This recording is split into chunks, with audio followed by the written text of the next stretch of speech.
देखो आज घर्षण तुम लोग को बता रहे, क्या बता रहे?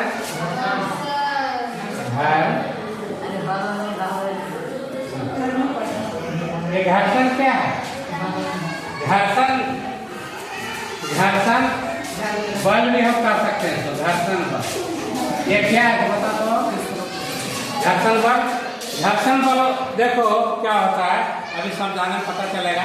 हम लोग फुटबॉल खेलते हैं ना, क्रिकेट भी खेलते हैं।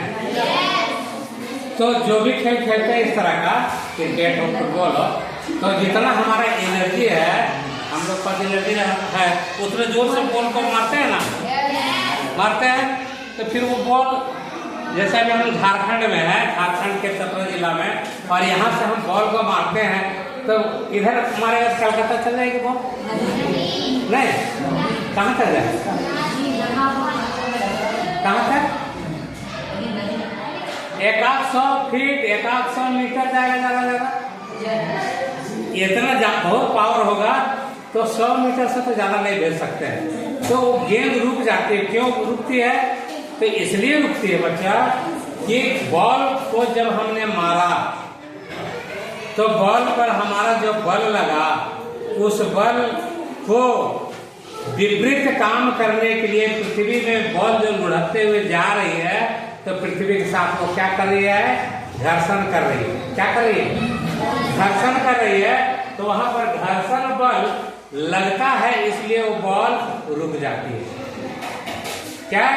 घर्षण बल के कारण वो रुक जाती है बॉल। ठीक है। क्रिकेट का बॉल में देखो, बॉलर आया, बॉलिंग किया, बैट्समैन तड़ाक से मारा, है ना। अगर बॉल लुढ़कते हुए जा रही है तो बाउंड्री के पहले रुक जाएगी। अगर उतना ही बल से अगर तुम बॉल को उठा करके मार दो तो हो सकता है कि बाउंड्री लाइन के बाहर चली जाए। बॉल जा सकती है, उतना ताकत लगा के मारा तो उतना ही सेम बल लगाने के बाद भी अगर बॉल ऊपर उठ गया है, घर्षण बल नहीं काम कर रहा है उसका साथ, तो निश्चित रूप से जितना घर्षण करते हुए जा रहे थे उससे अधिक दूरी तय करेगी। क्या करेगी? जो बॉल ऊपर से जा रहा था, जो बॉल ऊपर से जा रहा था। समझ में आया? तो इस प्रकार से समझ में आया ना कि घर्षण बल पृथ्वी पे जो लुढ़कते हुए जा रही है बॉल, इस तरह से रुक के जा रही है, और ऊपर जो बॉल इस तरह से मारा वो सीधे बाउंड्री लाइन के बाहर भी चला गया। समझ में आया बात?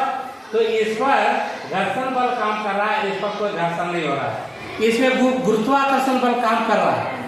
इसमें क्या हो रहा है? गुरुत्व बल काम कर रहा है कि ये बॉल अगर यहाँ से मारा गया था तो ऐसे जाते जाता और चंद्रमा पर चली जाती बॉल, तो कहते कि इस पर कोई बल काम नहीं किया।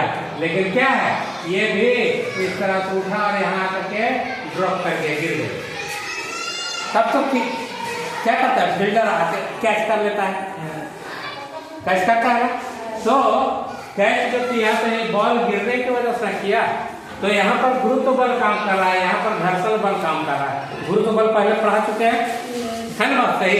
तो याद होगा तुम लोग को। तो ये है घर्षण बल। अब घर्षण बल देखो, लड़कियां खास करके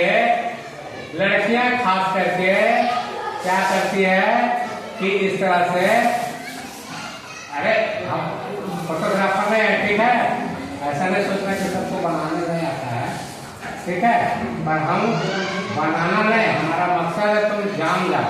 क्या मकसद है? क्या मकसद है? जान जा तुम, ठीक है। हमारा मकसद क्या है? तुम जानो। हम कलाकार नहीं है कि बढ़िया फोटो बना के दिखा दें, ठीक है। तो मान के चलो ये लड़की है, क्या है? लड़की है, ऐसा जान लो और ध्यान रखने के दिमाग, ठीक है। ये क्या है? लड़की है, क्या है? ठीक है। तो अब ये जो है इसका चोटी है ना, इसका जो चोटी है, ठीक है, इस तरह से चोटी इसका है ना। अब इसमें खुदरा निकला हुआ निकला हुआ है, ठीक है। तो सोचो, ये जो लड़की है बाल को झाड़ रही है, क्या कर रही है? क्या चीज से झाड़ रही है? कंघी से झाड़ रही है। तो कंघी जितना बार बाल में चला रही है उतना बार बाल के साथ कंघी का क्या हो रहा है? घर्षण हो रहा है। बाल के साथ में कंघी का क्या हो रहा है? घर्षण हो रहा है। तो घर्षण के कारण कंघी में स्थिर विद्युत बल क्या होता है? स्थिर विद्युत बल यहाँ पर लगा, यानी कि इससे क्या हुआ? कंघी आवेशित हो गया। क्या हो गया? आवेशित हो गया। कंघी आवेश हो गया। कंघी आवेशित हो गया, कैसे जानेगा? तो इसका एक परीक्षण तुम लोग कर सकता है कि थोड़ा सा कागज का टुकड़ा कर लो। कागज का क्या करो? टुकड़ा करो और कहीं रख दो कागज के टुकड़ा को, और बाल जो झाड़ा है ना कंघी से उसको सामने ले जाओ, तो बाल जो कागज था उसको कंघी खींच लेगा अपनी ओर, कंघी में चिपक जाएगा वो। इसका मतलब हुआ उसमें भी चुंबक तो आ गया। क्या आ गया? हाँ, मैग्नेटिक हो गया है कंघी तुम्हारा बॉडी से आवेशित होने के कारण। समझ में आया? तो इस प्रकार से क्या हो गया? यहाँ भी घर्षण बल तुमको समझ में आया? घर्षण बल समझ में आया यहाँ? हाँ, आया समझ में जी? नहीं समझ में आया तो बोलो। तो ये हो गया तुम्हारा घर्षण बल, ठीक है ना?